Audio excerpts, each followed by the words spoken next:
Everyone thought the Whitmore anniversary would be flawless, just like their marriage, just like Celeste. 10 years of marital perfection, celebrated in a cliffside estate glittering with chandeliers and chatter. It was the kind of event that graced magazines. Crystal centerpieces, a champagne fountain, and a guest list dripping with old money and newer ambitions. But beneath the sparkle, something darker waited. And I saw it. Not in a headline, not in a toast, in a reflection. My name is Serena Hall. I arrived alone, like always. I've never been married, and according to my sister, that's both a tragedy and a choice. I came to the party to smile, sip champagne, and pretend we were a family worth celebrating. Instead, I saw my sister, my blood, slip something into my drink with a practiced hand and a cold little smile. For a breathless second, I hesitated. If I didn't act now, maybe I'd never get another chance. So I made a choice. A quiet one. The kind that doesn't make noise until it explodes. I switched the glasses, and in that moment, as her husband lifted the flute meant for me, I realized this wasn't just another family jab. It was war, and in wars like these, silence is a weapon too. Elijah Whitmore didn't notice the switch. Of course he didn't. With his tailored tux and a smile like something out of a campaign ad, he was too busy working the room, shaking hands, flashing dimples, offering toasts. He took the glass I handed him without hesitation. "I'm glad you came," he said, clinking his flute gently against mine. "Celeste's been talking about this party for months." "She always did love a good performance," I said lightly. His brow ticked up slightly. "Performance?" I smiled. "This place, the event, it's all very stage-managed." He chuckled, nodding toward the opulent room.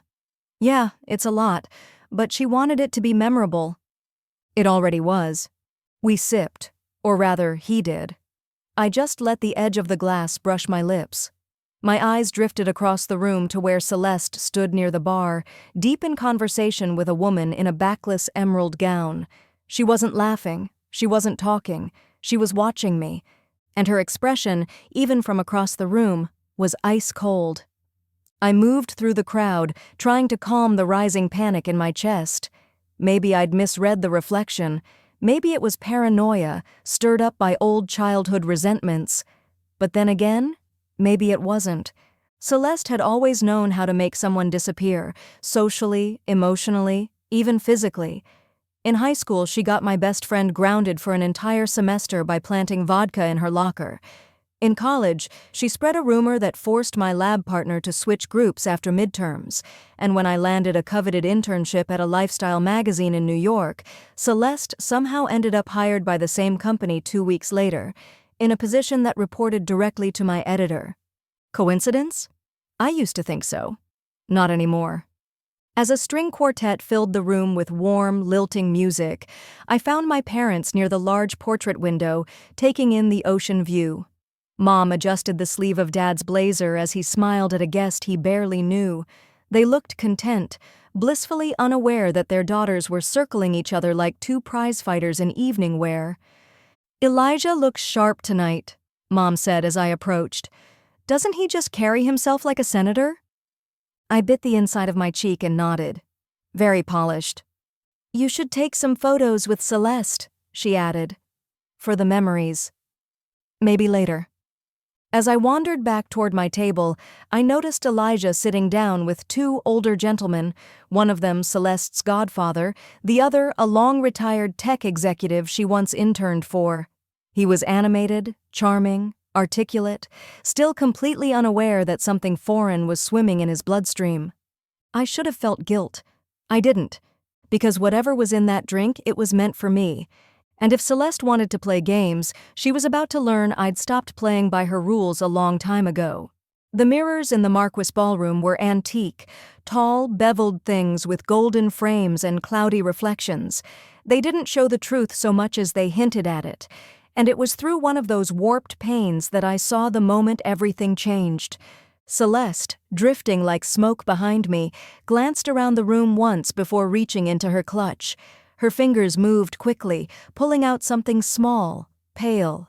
She dropped it into my champagne with practiced precision, then smoothed her hair, smiled faintly at her reflection, and vanished into the crowd. I didn't move. I didn't breathe. For a full 5 seconds, I just stood there, staring, not at her, but at what she left behind. The drink sparkled innocently in the soft lighting, untouched, undisturbed. Except I knew better. It wasn't paranoia. It wasn't drama. It was déjà vu dressed in gold. The antique mirror didn't show me the future. It showed me what I'd always refused to see. It was like seeing an old nightmare return in broad daylight. I used to think Celeste's manipulations were just part of our childhood, mean girl tactics dressed up in sibling rivalry. But this was something else, something colder, something that felt like a warning shot dressed in glitter. And that was the moment I stopped pretending I didn't know who my sister really was. I returned to my table and sat down, my mind racing. I glanced at the glass Celeste had tampered with. It sat there as if nothing had happened. Elijah wasn't back yet. He was still chatting with guests by the wine tower, his laughter echoing across the ballroom. I kept my focus on the flute. Its pale gold surface glistened under the crystal lights. Every instinct told me to throw it out, but I couldn't. I needed it there. I needed a reminder. This wasn't about a drink. It was about control. Celeste's control. I pulled out my phone and discreetly snapped a picture of the glass, zooming in on the subtle residue left at the bottom. A faint ring clung to the inside, almost invisible unless you knew what you were looking for. I wasn't a chemist, but I'd watched enough true crime documentaries to know what evidence looked like. If something happened to Elijah, I had proof. Elijah returned, brushing invisible lint off his lapel. "You okay?" he asked, genuine concern creasing his brow. "I'm fine," I said too quickly. Then I softened. "Sorry, just tired. Long week." He nodded, offering a sympathetic smile. "Tell me about it. I've had enough champagne to sink a yacht and I'm still not relaxed." He lifted the flute again and took another sip. I clenched my fists under the table. The music swelled. Celeste walked past our table with effortless poise, her smile perfectly staged. Her eyes flicked to the glass, then to Elijah, then to me. I held her gaze. Her smile faltered. I excused myself and made my way back to the terrace. The ocean air slapped my face, bracing and cold. I breathed it in deeply, trying to keep myself grounded. The last time I'd felt this afraid was years ago, during a blizzard in Vermont when I slid off the road in a rental car and had to climb out the window to escape. This was worse. At least in Vermont, the danger was impersonal. Here, the threat was wearing my sister's face. Someone joined me. I expected Elijah. Instead, it was Nora, Celeste's old college roommate. "Quite the show, huh?" she said, lighting a clove cigarette. "Yeah," I muttered. "Theatrical, as always." Nora exhaled smoke. "Don't take this the wrong way, but you look like someone who's seen a ghost." I laughed, but it came out brittle. "Maybe I have." "She told me not to talk to you tonight," Nora said suddenly. That stopped me cold. "What?" "She said you'd try to twist things, that you like stirring up drama." I turned slowly to face her. "Does that sound like me?" Nora blinked. "Honestly? Not really. I always thought you were the grounded one." I nodded once. "Thanks for being honest." "You're welcome." She flicked ash into a potted plant and looked over her shoulder. "I should probably go before she notices." "Yeah. Thanks, Nora." She vanished into the ballroom like smoke. I stared at the stars above the Pacific, letting that moment settle. Celeste was clearly building a narrative, painting me as unstable, emotional, attention-seeking. I'd seen her do it before, to friends, to coworkers, to me. But this time, I had something she didn't. A moment of truth, and a picture to back it up. I stayed out on the terrace a little longer, feeling the cool breeze wrap around me like armor. Inside, the party was still going strong, but for me, the celebration had soured. Everything about this night was a performance, and I was the only one who had seen behind the curtain. The music, the laughter, the glittering gowns. It was all a distraction from what was really happening. I stepped back inside and found Elijah standing near the dessert table, a plate in one hand and his champagne in the other. He looked steady. No slurring, no stumbling. Just tired. I walked up beside him. "You doing okay?" I asked. He gave a small laugh. "I'm hanging in there. Might switch to water, though." "Probably a good idea." He set the flute down. "You want to get out of here for a minute? Just take a walk?" I hesitated, then nodded. "Yeah, I'd like that." We stepped out a side door and into a quiet garden lit with fairy lights. Gravel crunched under our shoes as we walked. Elijah kept his hands in his pockets. "Celeste has been different lately," he said after a long pause. "How so?" "Just tense, controlling. She's always had strong opinions, but lately it's like she doesn't want me to speak unless she approves of the script." "That's not new," I muttered. He glanced at me. "You've seen it too, huh?" "I've lived it." We reached a bench near a small fountain and sat down. The sound of water bubbling masked the distant music. "I've been thinking about leaving," he admitted. "Before all this, tonight just confirms it." I looked at him, unsure what to say. Part of me was relieved he saw her clearly. Another part worried what Celeste would do when she realized she was losing control. "She's not going to let go easily," I warned. "I know, but staying would be worse." We sat in silence for a moment, the weight of our conversation settling between us. Then Elijah stood. "I should get back. Too many eyes." I nodded. "Be careful." "You too." As he disappeared back inside, I stayed behind, watching the fountain ripple under the lights. I thought about the photo on my phone, about the residue in the glass, about the way Celeste's smile cracked when I didn't drink. This wasn't over, not even close. Elijah returned to the ballroom with a more confident step than I expected. I followed a minute later, the chill from outside clinging to my skin. My heart still beat hard against my ribs, though I wore my calm like a second dress. No one noticed the war unfolding between centerpieces and toasts, least of all the guests gushing over Celeste's perfect party. But I noticed. I noticed everything. Elijah was now back at the table, politely sipping water, but there was a distant haze in his eyes. Something flickered in his manner, a subtle slowness, a soft confusion. Nothing overt. Not yet. But it was starting. Celeste hovered by the gift table, radiant and poised, but her eyes kept darting toward him. And me. I moved through the crowd with deliberate ease, stopping to talk to old family friends, smiling for a cousin's camera. But every glance toward the couple told me the same story. Cracks were forming, and Celeste was trying desperately to contain them. She could still win, if she could rewrite the narrative fast enough. What she didn't know was that I had already begun my own story, and I intended to finish it, no longer as the quiet one, but as the one who finally stopped playing nice. The symptoms were subtle at first. Elijah's posture slouched ever so slightly. He blinked longer than usual between sentences, and once he called a longtime friend by the wrong name. It could have been chalked up to fatigue or champagne, or even the pressure of the event. But I knew better. I was watching every move, and more importantly, so was Celeste.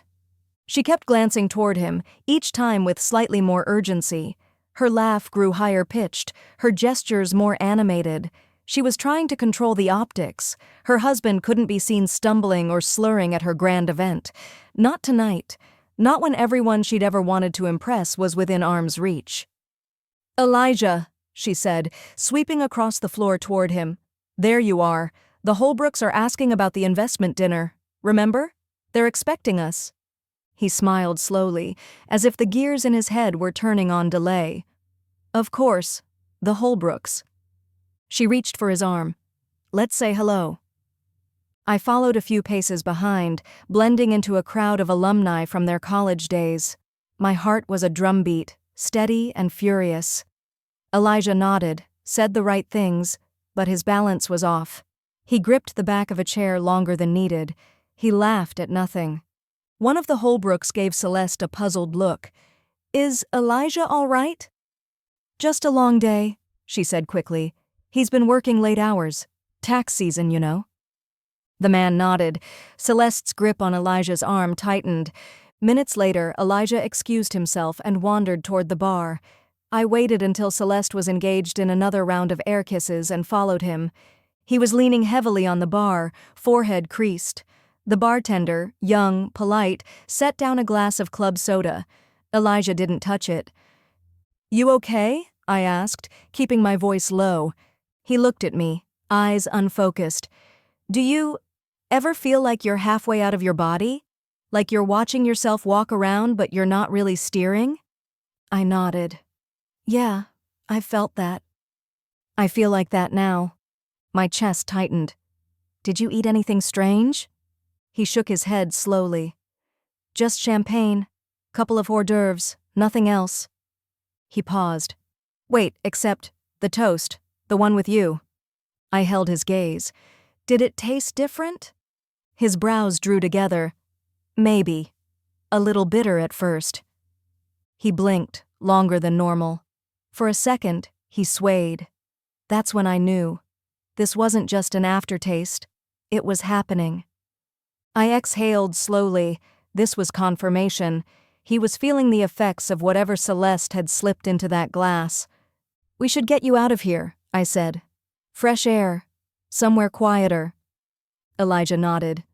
"Yeah, I think I need to lie down." I helped him down the hall, away from the main ballroom.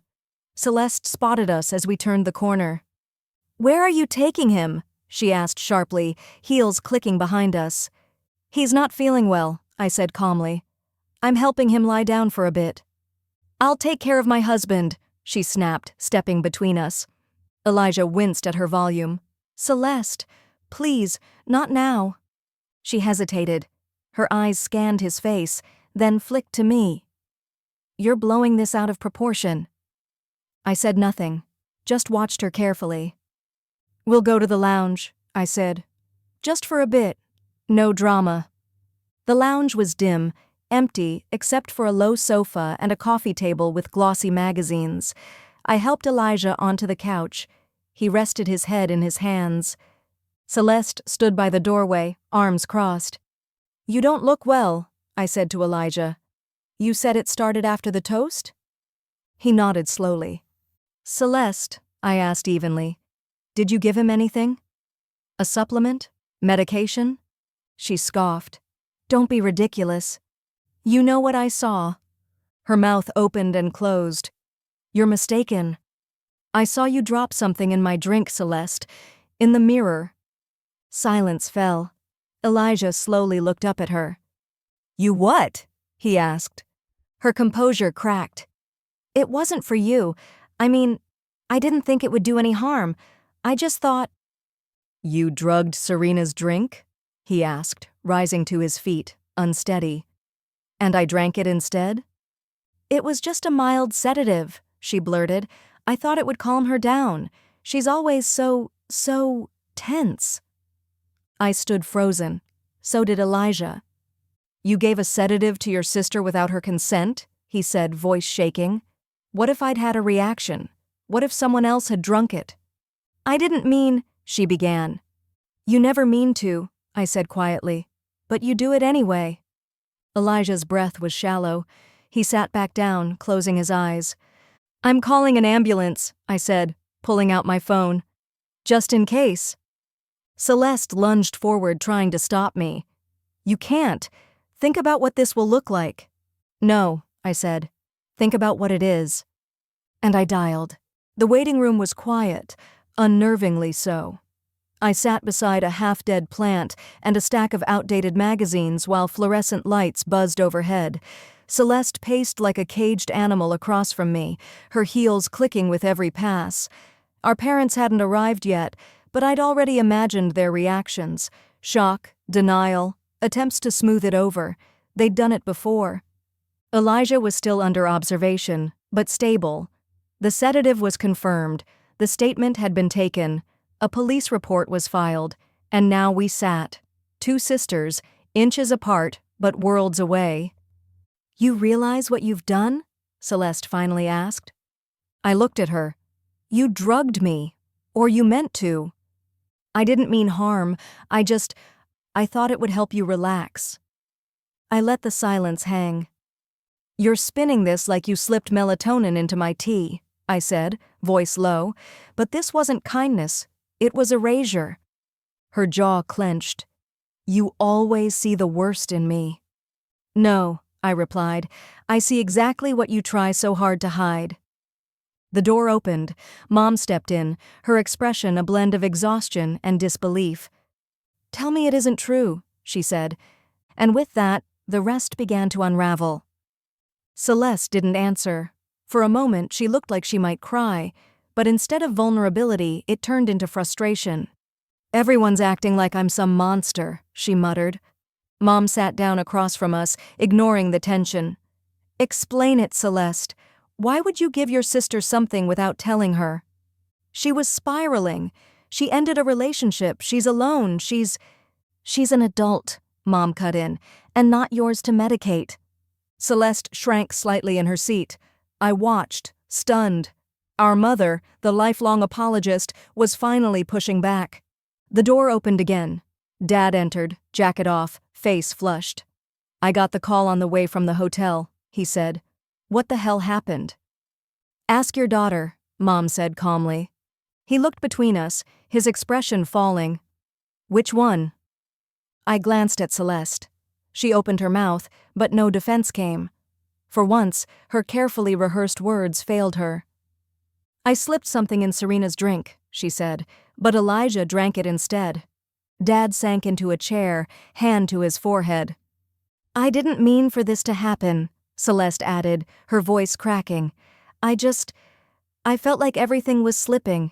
I wanted control back. And drugging someone gave you that? I asked, my voice steady. That's not control, that's cowardice. Her face twisted in shame. The officer returned and asked if we wanted a moment before he proceeded. Mom nodded. The room was heavy with silence. Finally, Dad spoke. You girls were close once. I don't know where we went wrong. We were never close, I said. We just played the parts we were given. Celeste winced. I wanted to be your friend, she said quietly. You wanted to win, I replied. That's not the same thing. A nurse appeared at the door. Elijah is awake. He's asking for Serena. I stood. Celeste started to rise, but the nurse added, just Serena for now. She sank back down. In Elijah's room, he looked pale but present. You came, he said. I smiled faintly. Wouldn't miss it. I told the police everything, he said. They're going to press charges if the DA agrees. I don't know what happens after this. We'll deal with it, I said. He reached for my hand. You've been the only honest person in my life for a long time, he said. It hit me then. How much I'd been gaslit, manipulated, and sidelined in my own family. Elijah saw it too now. I'm filing for separation, he said. Tonight made things very clear. We sat together in silence, letting the gravity of that settle. Outside the window, dawn was breaking, and for once, it felt like a beginning. The following Sunday, Dad summoned us to the house like it was Thanksgiving, but without the warmth, the food, or the illusion of harmony. I stood on the porch staring at the door I'd walked through 1,000 times. Today it felt unfamiliar, cold. Inside, Celeste was already seated at the dining table, dressed in soft gray, her face bare. No makeup, no performance, just a woman unraveling. Mom sat near her, quiet and watchful. Dad stood behind his chair like a judge about to deliver sentencing. I took my seat across from Celeste, the silence between us sharp enough to cut. We need to talk, Dad said. No masks, no rehearsed lines, just the truth. Celeste met my eyes. Her lips parted, but no words came out. I didn't press. I let the weight of her silence speak for itself. Finally, she whispered, I know what I did was wrong. I'm not asking for forgiveness. I'm asking for a chance to be different. It wasn't an apology, but it was the closest thing to real I'd ever heard from her. Being different, Dad said, settling into his seat, starts with accountability. Celeste's nod was barely perceptible. I've started therapy, 2 sessions a week. Real work. Mom's brows arched. What kind of therapy? Dialectical behavior therapy, Celeste replied. They say it's for people who struggle with emotional regulation. That's me. Dad folded his hands on the table. And the marriage? She hasn't responded to Elijah's lawyer, I said flatly. Celeste looked at me, eyes hollow, because I still hoped I could explain, that he'd see it wasn't malice. It wasn't mercy either, I replied. I know. Mom finally spoke. We didn't raise you girls to destroy each other. We weren't raised to confront anything, I said. We were raised to keep the peace at any cost. Celeste winced but didn't argue. I always felt like I had to shine, she whispered, to be seen. And Serena, she made it look effortless. I started to resent her for something she couldn't even control. That's not love, I said. That's rivalry, one-sided and toxic. I want to break the pattern, Celeste said. For real. Dad sighed. Then don't just say it. Prove it. This isn't about Elijah anymore. This is about the kind of woman you choose to become. The room fell silent again, not hostile, just exhausted. Celeste turned to me. I don't expect anything from you, but I need you to know I'm not hiding anymore. I nodded. That's a start. It wasn't forgiveness, but it was a moment. And for the first time, we didn't end a conversation pretending everything was fine. Grief doesn't always come after death. Sometimes it arrives when illusions die, when you realize what you thought was whole had been cracking all along. That morning, I felt it like a bruise just beneath my ribs. Not grief for Elijah, he was recovering. Not for Celeste, she was finally facing herself. It was grief for the story we'd all told ourselves, that we were a normal family, that beneath the competition, the sharp words, the betrayals, there was still something good and unbroken. I sat wrapped in a blanket on my couch, staring at the steam rising from a too-hot mug of coffee.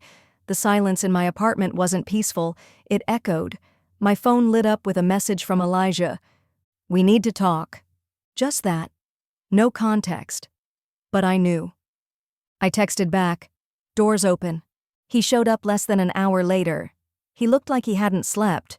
Hair mussed, jacket creased, but his eyes were clear. Not peaceful, but focused. Intent. I signed the separation papers this morning, he said. No greeting, no preamble. I let out a breath I hadn't realized I'd been holding. Come in.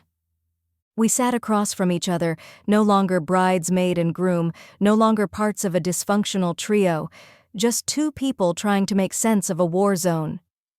She called me earlier, Elijah said after a while, said she's starting therapy, that she didn't mean it, that she misses me. Do you believe her? I asked. He rubbed his eyes. I believe she believes it. But that's not the same as real change. I nodded. It never is. We let the quiet settle in again. I knew better than to fill space with noise. Not anymore. I thought I could love her enough to fix her, he finally said. Turns out, I couldn't even love her enough to stop her from hurting me. She didn't just hurt you, I said gently. She hurt herself too. That's the saddest part. She was hurting long before she met me, Elijah replied, but she made it my problem. I couldn't argue with that. He leaned back on the couch, head against the wall. You know what's crazy? I'm not even angry. I thought I'd be furious, but I just feel tired. Tired can be healing, I said. It means you've stopped fighting the wrong war. He smiled faintly. That's poetic. I shrugged. I journal a lot. His eyes drifted across the room, landing on the framed photo of me and Celeste when we were kids, laughing on a beach, tangled in sun and sea foam. She wasn't always like this, I said quietly. There were good days, just not enough of them. He looked at me. Do you hate her? No, I admitted, but I can't protect her anymore, and I won't pretend she's harmless. That's fair. He sat forward again, elbows on his knees. What about you? What's next? I don't know, I said honestly. I'm still figuring out who I am without being the family's cleanup crew." He chuckled. "You always were the one holding things together. And now? You're the one letting them fall where they need to." I smiled. That felt right. He stood, smoothing his jacket. "I should go. I've got boxes to unpack and a mattress that still lives on the floor." "Elijah," I said before he reached the door. He turned. "Do you think you'll ever forgive her?" He was quiet a long moment. "Maybe, but forgiveness doesn't mean reconciliation, and it doesn't mean trust." I nodded. "Sometimes it just means freedom." He reached for the door, paused, and looked back. "I'm proud of you, for standing up, for seeing the truth." I swallowed the lump rising in my throat. "Thank you." Then he left. That night, I pulled out my journal.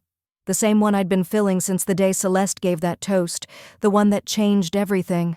I flipped to a new page, pen trembling slightly in my fingers. Truth is heavier than fiction, but it's also cleaner. When the weight shifts, what's left is something solid. I paused, stared at the words. Sometimes we don't survive the damage. We become someone new because of it. I set the pen down and turned off the lamp. For once, I wasn't thinking about how to fix someone, or how to explain myself, or how to escape the weight of what had happened. I was just breathing, and it felt enough. Outside, the city whispered in soft breezes and traffic lights. I closed my eyes and let it all move through me. In the space between regret and relief, I found rest. And this time I welcomed it. The morning after Elijah's visit, sunlight filtered through my curtains with a softness that felt like mercy. I hadn't slept through the night in weeks, but that morning I woke up feeling not happy exactly, but weightless, like something had been lifted from my chest. I made coffee, slower than usual, letting the smell fill the apartment as I moved with unhurried motions.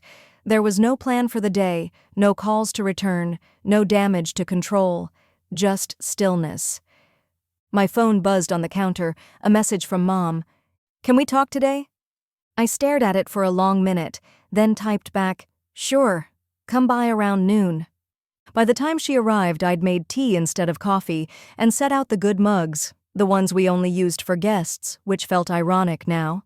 She came in without her usual air of control, dressed down in flats and a soft blue sweater that made her look smaller somehow. We sat on opposite ends of the couch. "I don't know how to start," she admitted. "Try the truth," I said. Mom sighed. "I made a lot of mistakes with you two, especially with Celeste." I let her talk. I ignored things I shouldn't have. I chalked it all up to sibling rivalry when it was so clearly more. And when you tried to tell me, especially in high school, I just didn't want to see it. You wanted the idea of harmony more than the reality of it. Yes. She looked at me, her eyes rimmed red. And it hurt you. I see that now. I looked down at the mug in my hands. She's not the only one who needs to take responsibility. I know. We were quiet for a while. It wasn't comfortable, but it wasn't unbearable either. I used to think if I just stayed quiet, stayed good, people would come around, that you and Dad would notice when she crossed the line, that someone would finally call her out. Mom's voice trembled. "We failed you there." "You did." The acknowledgement didn't fix everything, but it mattered. "She's moving to Seattle," I said. "She told me a few days ago." Mom nodded. "She told us too. I think it's the right move." "Yeah, space might actually help her." She asked me if we'd visit. I said yes, but not right away. That's fair. We fell into a more natural rhythm then, talking about the future, about therapy, about the things no one ever told us growing up, like how to name your feelings, how to stop apologizing for existing. "I'm proud of you," Mom said when she stood to leave, "not just for how you handled everything, but for the way you've held yourself together, even when no one else did." That almost broke me. "Thank you," I whispered. After she left, I sat with the silence again. But this time, it didn't echo. 2 weeks later, I met Celeste at a small cafe halfway between her temporary rental and her therapist's office. She was already seated when I arrived, sipping herbal tea and looking more relaxed than I'd seen her in years. "Hey," I said, sliding into the booth across from her. "Hi," she replied, setting her cup down. "Thanks for meeting me."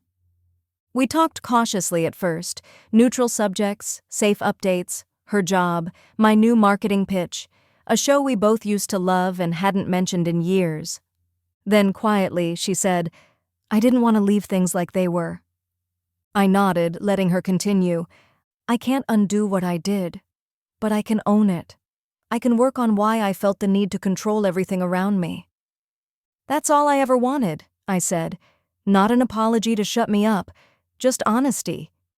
She looked me straight in the eye. "I was jealous of how people talked to you, of how Elijah looked at you, of how you seemed to move through the world like it didn't cost you anything."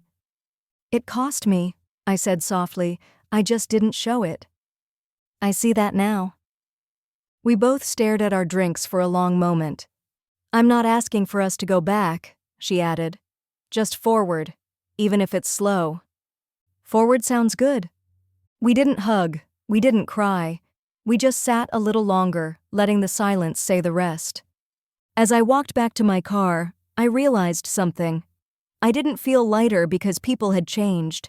I felt lighter because I finally stopped carrying what wasn't mine. And for the first time, that felt like enough. The calendar flipped over to spring before I noticed. I'd been so focused on rebuilding, on healing, on simply existing without fear, that I hadn't realized how much lighter everything had become. No daily calls from Celeste, no passive-aggressive family dinners, just air, just time. Nathan called one afternoon out of the blue. "Hey, I'm in town for a conference," he said. "You free for coffee?" I paused only a second before answering. "Yeah, I'd like that."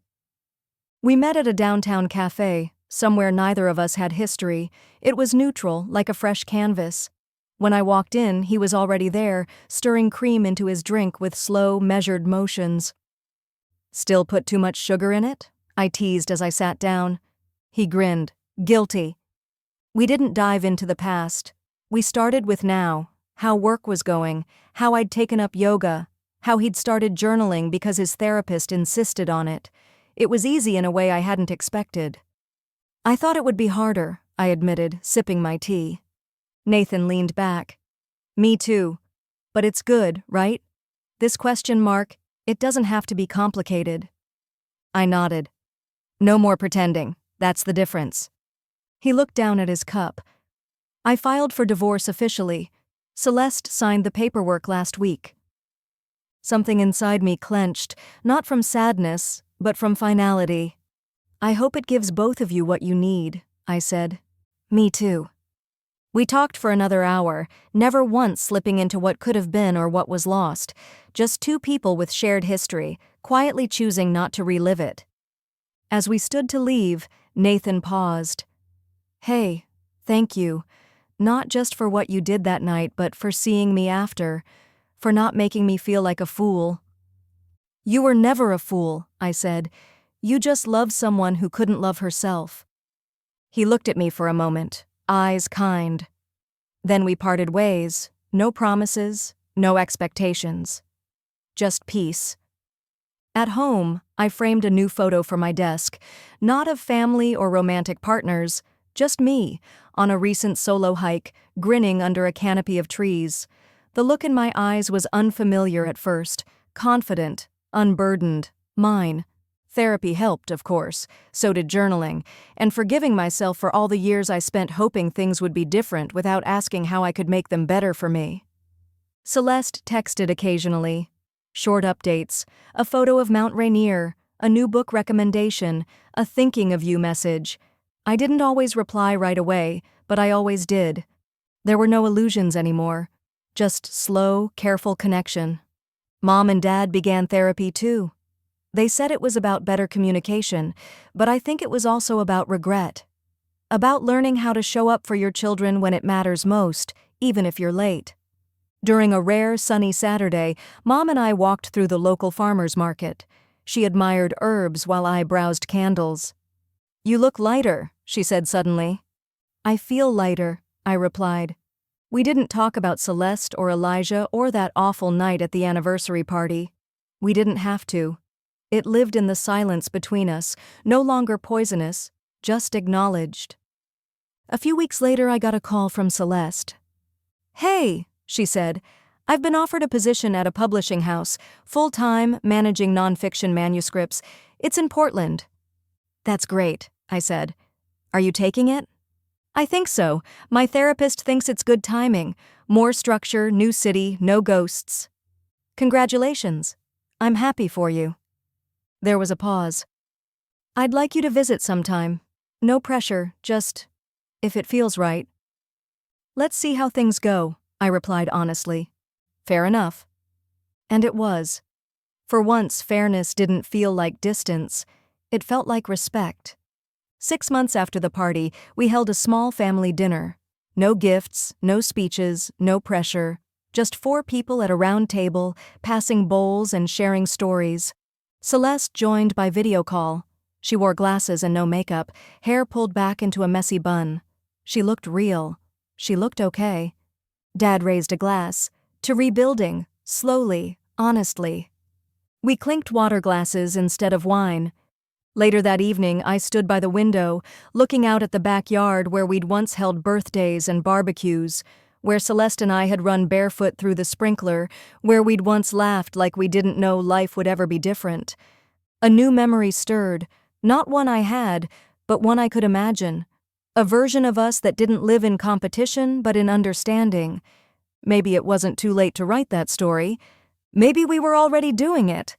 Summer arrived like a quiet promise. The kind you don't make out loud because you're afraid it might vanish the moment you do. I found myself noticing little things more. The scent of lemon soap on my hands, the warmth of sunlight through blinds, the sound of birds before dawn. Nothing revolutionary, just life, gently settling in. I started volunteering at a local library on Saturdays. They were revamping their community outreach programs and needed help coordinating events. I didn't expect to love it, but I did. There was something grounding about setting up chairs, organizing flyers, listening to teenagers talk about books they loved. I wasn't just rebuilding my own life, I was finally becoming part of something bigger than my pain. On a warm July afternoon, I received a package from Celeste. No warning, no card, just a small box wrapped in brown paper. Inside was a paperback copy of a memoir I'd mentioned months ago, a pale blue bookmark tucked inside. It was simple, thoughtful, the kind of gesture we never used to give each other. A few days later, I sent her a postcard, a photo of a sunflower field and the words, "Thank you." That meant something. We didn't need to say much more. One evening, I hosted a small dinner for a few friends from work. Nothing extravagant, just grilled vegetables, peach cobbler, and a pitcher of iced tea. As we sat on my small balcony under strings of warm lights, I realized how far I'd come. I wasn't constantly scanning for signs of tension or editing myself mid-sentence. I was just there, real, present. After everyone left, I sat alone with the last glass of tea and watched the city breathe around me. Somewhere in the quiet, I let go of the last splinter of who I used to be, the version of me who measured her worth by how well she kept the peace. I didn't need to carry that anymore. Elijah and I still exchanged messages occasionally. He seemed lighter too, happier. Once he sent a photo of a dog he adopted, half golden retriever, half hurricane. Named him Murphy, he'd written. "He's a handful. I love it." I'd smiled at the image for a long time. There was no longing there, no awkward what if, just gratitude. He'd been part of a story that changed everything, and we were both writing new chapters now. Later that summer, Mom invited me and Dad to join her for a therapy session. "Just one," she said. "I think it might be healing to do it together." I was hesitant. Part of me feared reopening wounds we'd just begun to close, but another part, the part that believed healing could be honest, said yes. We sat in a small, sunlit room with a therapist named Grace. Her name felt apt. "I don't want to blame," Mom began. "I just want to understand. And I want to be understood." She talked about how scared she used to be of making mistakes, how perfection had been her armor, how it had stopped her from seeing what was right in front of her. Dad added that silence had always seemed easier than confrontation, until silence became its own kind of violence, he said. I shared too. How I'd learned to question my instincts, how my role as the stable one became a cage I couldn't name. Grace asked us all what forgiveness meant, not just in theory, but in our specific story. To me, I said, it means remembering without bitterness, carrying the past without letting it weigh me down. Grace nodded. That's a powerful definition. It didn't solve everything, but when we left, I hugged both of them, and it wasn't awkward. It felt earned. In August, I drove to Portland. It wasn't planned. I just felt ready. I texted Celeste from a rest stop. In town. Coffee? She replied within minutes. Yes, you pick the place. We met at a quiet shop with mismatched chairs and a chalkboard menu. She looked different, healthier, calmer, like someone who was finally living in her own skin. We didn't rehash the past. We talked about the present, her new job, my work at the library, our shared love of quirky documentaries.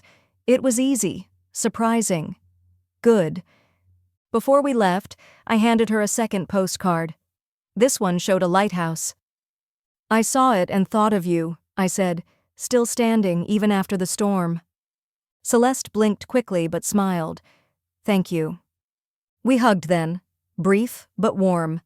As I drove back home, windows down, music soft, I realized I didn't feel conflicted anymore. I felt steady. Not because everything was fixed, but because I no longer needed it to be. I'd always thought healing was a straight line. It wasn't. It was a winding road full of sharp turns and quiet clearings. But I was still walking it, and for the first time, I didn't feel lost. I felt found. By early fall, the crispness in the air felt like a reward, earned, not given. Leaves changed without asking permission, tumbling through the streets like dancers with no one watching. I started waking up before my alarm, walking the neighborhood in the cool mornings with a cup of coffee and no agenda. It had been a year since the anniversary party, a year since the drink switch, the fallout, the unraveling of everything I thought I knew. In some ways, that night still echoed. In others, it had become something else entirely, a story I survived instead of a wound I kept tending. I returned to the Bellevue Hotel, not for an event, just curiosity. I stood outside for a while, watching strangers go in and out, all dressed up, holding hands, rehearsing joy. It no longer made me ache. I just hoped their truths stayed intact. Later that week, I was invited to speak at a local writing workshop. The theme was telling stories that matter.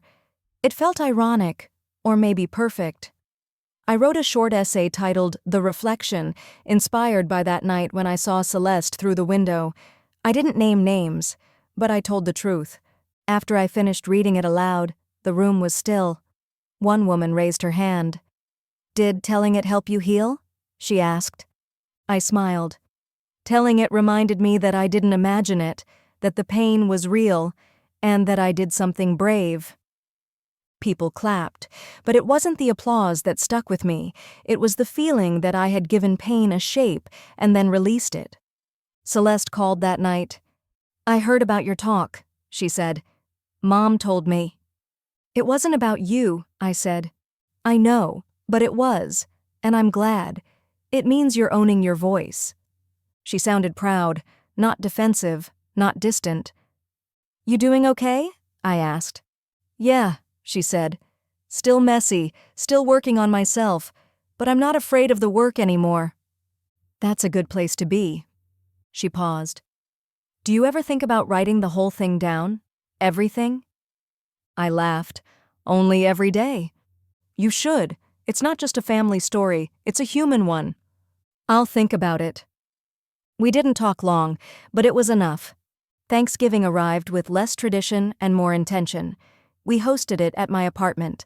A few close friends, Mom and Dad, and a seat open for Celeste, who called in from Portland between shifts at the publishing house. We went around the table sharing things we were grateful for. When it was my turn, I said, "I'm thankful for the wreckage, because without it, I wouldn't have rebuilt anything real. There were tears, but they weren't bitter. They were warm, cleansing. After dessert, I handed out blank cards and asked everyone to write a truth they were ready to speak aloud, even if just once. They didn't have to share unless they wanted to, but one by one, people did. I need to stop carrying other people's guilt. I miss someone I never forgave. I'm learning to like myself when I'm alone. Small truths, big steps. In December, I took time off work, not because I needed to escape, but because I wanted to breathe. I visited a cabin in the woods, just a few hours north. No Wi-Fi, no schedule, just me, my journal, and the sound of wind in the trees. On the last night, I lit a fire, made hot cocoa, and wrote the first line of something bigger. This is not a revenge story, it's a return. It was time to write it all, not to expose, but to illuminate. Not to relive, but to redeem. Because stories only hold power when we choose to finish them. And I was finally ready to write the ending, not as a victim or a witness, but as the one who lived it, shaped it, and survived it. The final word wasn't vengeance or sorrow, it was clarity. And with that, the story turned a page. January brought rain, not the soft drizzle of autumn, but a steady, unapologetic downpour that painted the city in silver. I watched it from my window, journal open in my lap, the first draft nearly complete. 58,000 words poured from me over 2 months, honest, bruising, sometimes clumsy, but mine. When I typed the final sentence, I didn't cry. I exhaled, a breath I didn't know I'd been holding for years.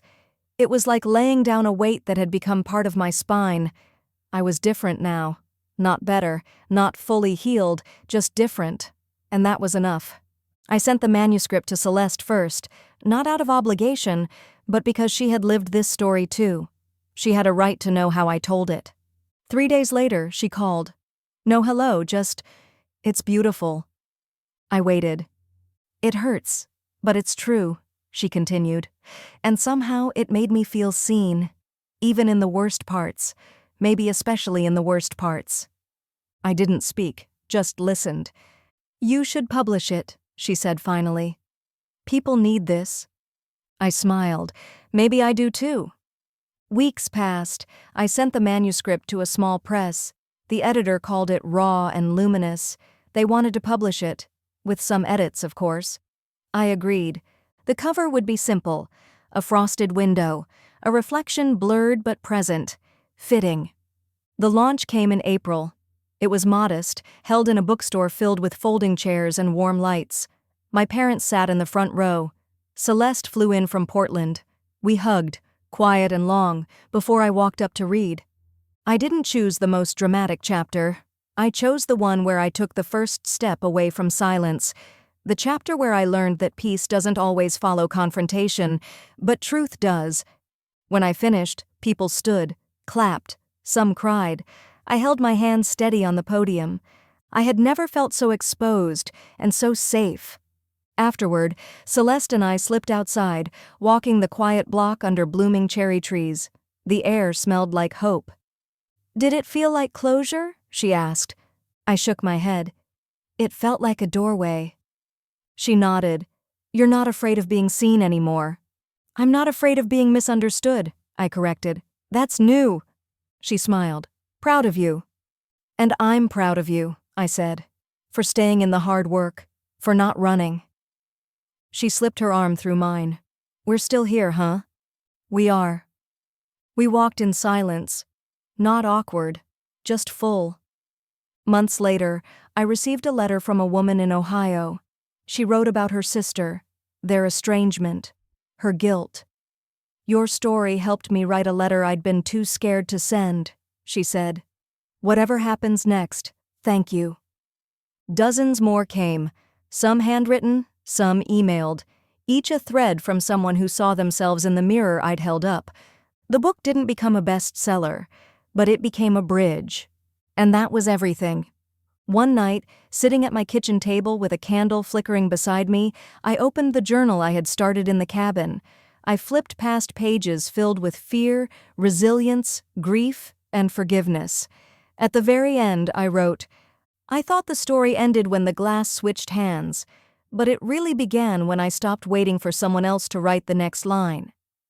Then I closed the journal, turned out the light, and smiled. Not because everything had gone perfectly, but because, finally, I was at peace with the imperfection. And that was the last word. If this story touched you, subscribe to Secret Revenge. Because some revenge needs no knives, no screaming, just one spotlight, one shining nameplate. And someone they once dismissed, rising, brilliant and unshaken. See you in the next story.